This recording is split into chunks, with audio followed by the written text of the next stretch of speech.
Hello, everybody. Hi. As you may have noticed, we've had a campaign going for the last several weeks with our hashtag Who's Missing. And this was something that we felt was really, really important to us to round out the conversation that we have around, some of the products or the consequences of the reproductive health system that we're currently operating within. And so our hashtag Who's Missing felt like a really great entry point that was like zooming out and creating this landscape of, essentially the harms that are coming to our communities, and then being able to like zoom out, but at the same time zoom in. So we're looking at what is the consequence to birthers, what's the consequence to parents, to babies, to the rest of the family, to their extended family, and just keep going out until we look at the community. So this was something that, essentially hit all of the buckets of the work that each one of us within Babel Mia, and, Meg, Michelle, and I are just small representations of this giant movement that's, we're all over the world, and everyone's doing this really, really important work in their backyards. And so, this felt kind of like a chance for us to compile all of the data that we've been dripping out to you in little bite-sized chunks. Mm-hmm. Yes. Yeah. And but who's missing? Again, it just felt like it encompassed so much of like, we forget that there's a person behind the statistics, right? Like that's why we had these pictures of these like really beautiful, cute babies, to like bring it back to being like, these babies now don't have parents. Mm-hmm. As one of the statistics that we talked about in regards to, how much there is for maternal death and how many of those are preventable. And I think so often we think of maternal mortality in regards to like, oh, like this, this just happens sometimes. But for 78% to have been preventable, this needs to be something that we're talking about like up front and center, because that's too many. That's, Yeah. So, Michelle, when we look at some of the silos of the research that we're talking about, because it's really, nobody can keep track of all of it. Like everyone has their focus. And so one would have, say, their focus on they're committed to protecting the population that live in like fat bodies or plus size bodies or queer or with disabilities, racialized, age, class, like, access to just the sheer access to care, regardless of any of the intersections you might sit in. So what were some of the the silos of places for harm? Yeah, I think, we stick in our little wheelhouses, which is the Hot and Break blog this week. And we kind of just assume that like everyone's got it. When in fact, we were realizing like, yes, there are folks that are having, death by suicide and postpartum that folks may not realize is a huge thing. Child apprehension at the hospital is a part of why the individuals and children are not being with their parents. So many things between birth, before even birth even occurs, like apprehension and harm to people identify as women before, if and when they have an abortion, if and when they get pregnant, because they don't want them to have a pregnancy. I was even talking with someone in our community as a guest speaker last week, and they mentioned if you don't breastfeed in certain communities, they remove your child from you and legally adopt them to somebody else in the family that will actually body feed. And then without any decision being made, they just take the baby and withdraw them from that. And so it's so many ways we see this, not just like mental health or how we identify that people are at risk of losing their life, and they're at risk of losing their child. And for myself, I keep for the longest time, like I only put my brain in here in one little area, thinking everyone's okay. But the more that we expand in that, we see that the risk, especially, and I say this like North America, it's like so dangerous to give birth here. There's been folks in my community that have moved back to other countries to have babies and raise their children because they do not want to give birth and raise children in the United States. And that right there should be an alarming thing, to be that people are leaving in droves and are choosing not to have children because of what's happening and the risk of maternal death and the fact that it's just getting worse. Not to live in a safe place, like safe housing attaches a whole other thing silo as well. Yeah, I can go on for a while, but yeah. I mean, some of the examples you brought up when we look at abortion or apprehension, choosing. So like at the same time in Canada, children are apprehended if their parents are HIV positive, regardless of viral load. If they bring their baby to their chest or breast, the child is apprehended. Versus, recently we were talking to a practitioner in the Philippines who runs a really amazing socialist clinic to allow access to care. And she was saying that as long as they get tested to test their viral loads, you actually can. So like the Philippines have taken the complete opposite action from Canada. And so when we look at these things, when nations have conflicting policies that both stand by this is the best choice for the dyad of the baby and or parent, it shows how arbitrary it is and like how much harm is coming from the policing of our bodies and of our babies and the insidiousness essentially of the policies laid out for birthers, because they're in conflict, and the Philippines, like all of these countries, would be comparable in their level of care, truly.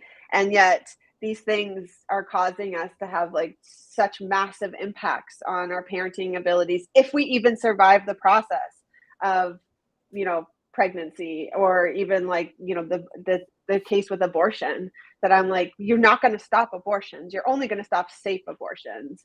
So like this whole reproductive journey and preconception comes at such a cost, and the cost comes down to folks that identify as women or folks who are birthing, and so this felt like a really important thing for us to be showing all the different buckets, because it's impossible for each one of us to make a difference in all the buckets. But by having that awareness, we can create these collaborations. So Michelle named a couple of them, and as Meg said, most of these, the vast majority, so 78% of these deaths were preventable. If only we could have some kind of consequence for the SOGC not following guidelines, some kind of consequence for ACOG not following guidelines. But, we look at the preventable, we look at death by suicide and overdose. We look at homicide and femicide and the rates that happen, like the staggering rate of domestic violence that happens when somebody announces their pregnancy. It like increases during this time. We did an interesting dialogue with Darcy Lockman around the theory of like, why does this happen? If you check that out on the podcast, she's the author of All the Rage. But like, why does intimate partner violence and death go up so dramatically in pregnancy and the postpartum period? We're talking about child apprehension. Again, if we could find a more colonial white supremacist model of how a family and why they should be allowed to stay together or not. We talked about some of the age. So some of the countries with the least access to abortion have the highest rates, abortion and birth control, have the highest rates of adolescent pregnancy and very precocious pregnancy, so under the age of 14, and the rates of what are happening there. That's a massive window for those youth who have no other options, and yet it's almost like a death sentence, but trying to get access to an abortion also is. So, it feels really important for us to start sharing some of these statistics so that we can be gathering this. Now, I know this is all really like sad and heavy to hold, but Meg, I know we've also gathered some of the really important solutions of what we can do, because it's really hard to overthrow policy, and clearly healthcare providers are not listening. So what can we do? Yeah. So one thing that we can do is focus. So if we think about how many different causes that there are that like probably pull on our heartstrings, like for me, just off the top of my head, I'm obviously very passionate about reproductive rights, gender equality, climate change, working with people that are houseless. Like these are all things that I feel so strongly about. And so when I'm really in it and feeling so, deeply heartbroken and just wanting to help, I almost get like immobilized, like I'm a bit paralyzed, feeling like there's too much and I don't know what to do. So a couple of years I stumbled across an article that said that if we are all putting 10% towards 10 causes, nothing will change. What we need as people is to pick the cause that we are the most passionate about, and then we give that our 100%. And what hopefully can happen from this is that we can also trust that other people are out there giving their 100% to their most passionate cause. And so what can happen is when we're trusting that everyone is showing up and doing the thing that they're most passionate about, because there's somebody that's passionate about all of these things. Yeah. And so by starting and building this trust, it can actually be the foundation for how we all collectively come together to tear this down, tear the systems down that are not working for us. So it really like enables us to in part take some of that weight off your shoulders. If you're really like, I don't know how I'm going to change this or do this or whatever. If you go to bed or check your social media and you're like, shit, I don't feel like I have enough hours in the day or enough heart space to hold all of these. Pick the one that feels the most important to you and then give that your all. And when I say give it your all, I don't just mean like outward activism or like in your actual business or your work, but this can also be in the ways that you show up in your everyday life. This can be how you're raising your children, conversations you're having with your family and friends, how you're taking care of yourself, your own mental wellness, setting boundaries. Like these are all really, really impactful ways, because when we feel well, then that ripples out. And so those are the things that are going to start making such a huge difference, because when we feel well, we know that our children feel like grow up with parents feeling better, and that's going to ripple out. And so it has a really, really powerful effect. Yeah. Yeah. I think like we have to think about the solution of this and how we can make it function, because this is something that takes work, especially if we're, we are coming to this and you're like, I'm not a birth worker. I don't know what I can do. I want to help. Well, become a birth worker. It's the first thing you can do is decide you want to help. And then whatever that group of people is you feel passionate about, that's who you go and you help and support. And I will say it till I die, but you help one family, you change a generation.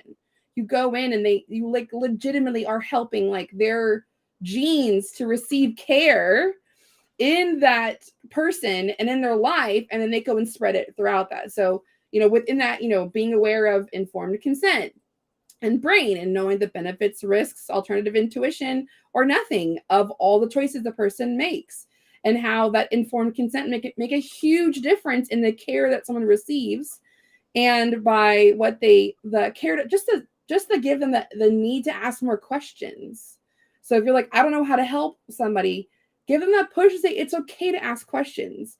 And it's also okay to challenge your provider, challenge the hospital that your provider works at. I had a client on Sunday who was like, I can't stand that I feel like a number. I don't feel safe with my provider because they're not listening to my questions. They're treating me as if I'm just like cattle moving through. And that is so common. And so like, if you're not being heard, if you're not being acknowledged, if you're having continuous symptoms and like, oh, that's just normal for your age. Yeah. No, be heard. And so if you have the ability to change or to pick a provider, do so. If you can't, still use phrases like, I would like this to be charted that you denied my request for testing. And I would like you to put it in my chart that you are, refusing to include an ultrasound in my records, that it doesn't make a difference or whatever, or you're declining my right to have birth control, or declining this, or you're forcing me to have this medication even though I do not want to take it. I think that's really important to note, because when we do that as our own selves for our own care before we even have a client, then we're able to go ahead and make support. And so that's a huge part of how do we protect people before during and after childbirth is giving them that power to use their voice, power of choice, and the power to keep saying something's wrong, and to not stop. And then God forbid something happens, like we've mentioned before, their community knows they kept championing themselves, saying something was wrong. I don't feel well. I've not felt well. I'm not being heard. There's a record of them fighting for themselves. So and I get goosebumps talking about it because I see those people's faces. Like I see their faces of who we lost in that journey of informed consent. They had the knowledge and their lives were lost because the medical system saw them as valueless. Yeah. But, I know we're losing 810 women a day. Like that's every single day. Like that rate is staggering. Like, yes, we lose, we know the reality that people die in childbirth and we lose, not all babies survive childbirth. And like, we hold that. And like, that's even just taking that out as something that is to be expected.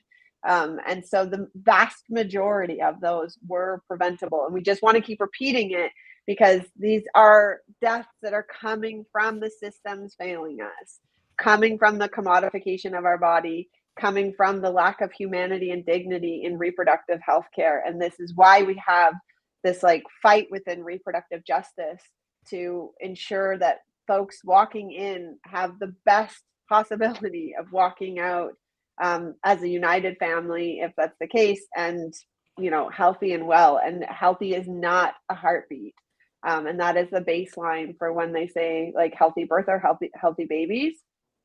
We cannot have folks leaving with the rate of PTSD and trauma. Like the next thing is like, great, you survived, and then the bar is so low.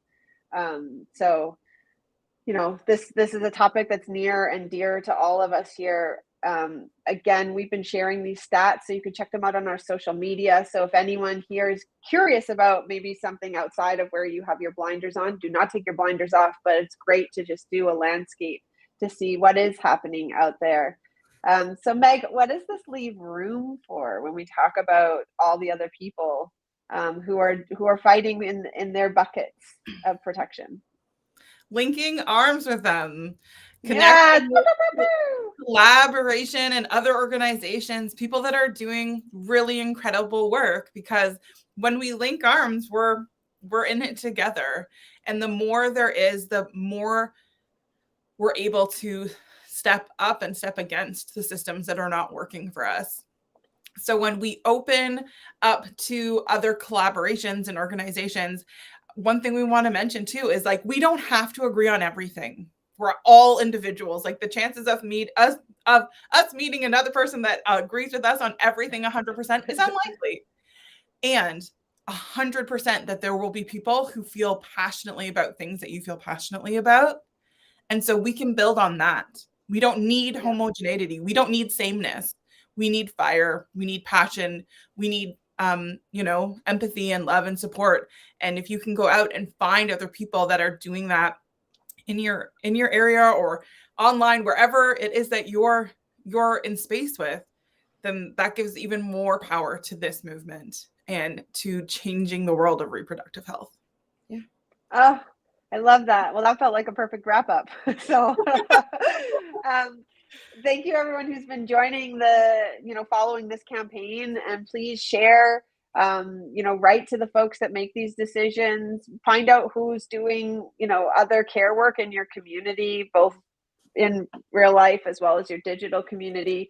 And so that we can, make obsolete the hashtag who's missing, that we can see these birthers survive the childbirth and continue on with whatever relationship they have to that baby, whether as a surrogate or a parent or, community parents, like all of these really, really important roles. But we can't do that until we are, demanding more and better from our local and then just keep going out from our policymakers and practitioners. So thank you, everyone. I know it's been a heavy campaign. It's still going on. We have stats to share. Please share them, take the appropriate actions. We have lots of calls to action on those posts so that we can demand more and better. Thank you, everybody. Take care of your hearts too. Thank you. Yes, everyone. for sure. Bye, y'all. Bye.